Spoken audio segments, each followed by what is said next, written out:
গলগ্রিন central park এলাকায় কৃষ্ণচূড়া গাছের ডাল ভেঙে মৃত্যু হলো রিকশা চালকের। আজ আনুমানিক সকাল 7:30 নাগাদ গলগ্রিন সেন্ট্রাল পার্ক এলাকায় অলোক কয়াল বয়স 42-এর এক রিকশা চালক একটি কৃষ্ণচূড়া গাছের তলায় দাঁড়িয়েছিলেন। আচমকাই ওই গাছের একটি ডাল ভেঙে পড়ে, তাতে তিনি চাপা পড়ে যান। এরপর স্থানীয়রা দেখতে পেয়ে তাকে উদ্ধার করে MR বাঙ্গুর হাসপাতালে নিয়ে গেলে চিকিৎসকেরা তাকে মৃত বলে ঘোষণা করে। এই মুহূর্তে ঘটনাস্থলে কলকাতা পৌরসভার কর্মীরা এসে ভেঙে পড়া গাছটিকে সরিয়ে ফেলার কাজ করছেন।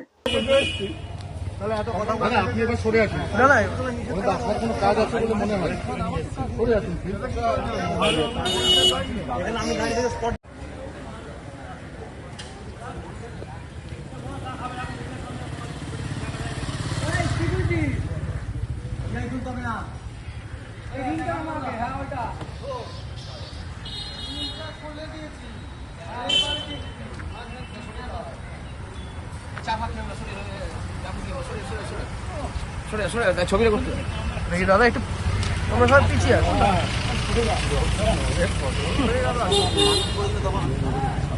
মানুষ পড়ে মরে তখন কেউ পায়নি, তখন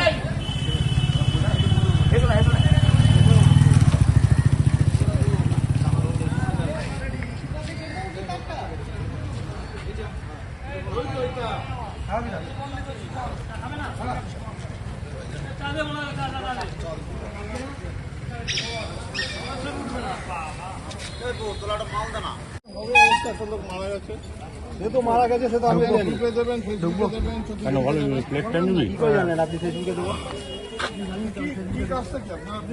অসুবিধা কথা বলুন, আমি তুললাম, আপনার অসুবিধা করেন জানি আমি। আপনিও তো ছবি তুলছেন, তখন কোথায় ছিলেন আপনি? আমরা পেশার কাজে তুলছি, আপনি এখন ছবি তুলছেন, ছিলেন কোথায়? তাহলে আপনি এত কথা বলছেন, তাহলে এত কথা বলেন। আপনি এবার সরে আসুন দাদা, আপনার কোনো কাজ আছে বলে মনে হয়, সরে আসুন। আমি গাড়ি থেকে স্পট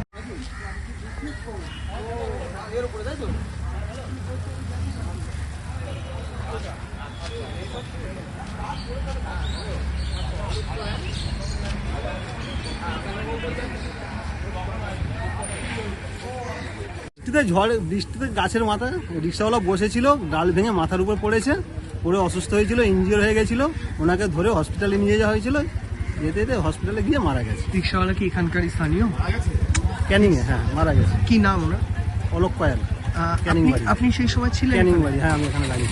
মানে উনি মানে প্যাসেঞ্জার ছিল সেই সময়? ওনার কোনো রিক্সায় কোনো প্যাসেঞ্জার ছিল না? না, কোনো প্যাসেঞ্জার ছিল না, খালি রিক্সা ছিল। আপনার নামটা? আমার নাম তাপস হালদার।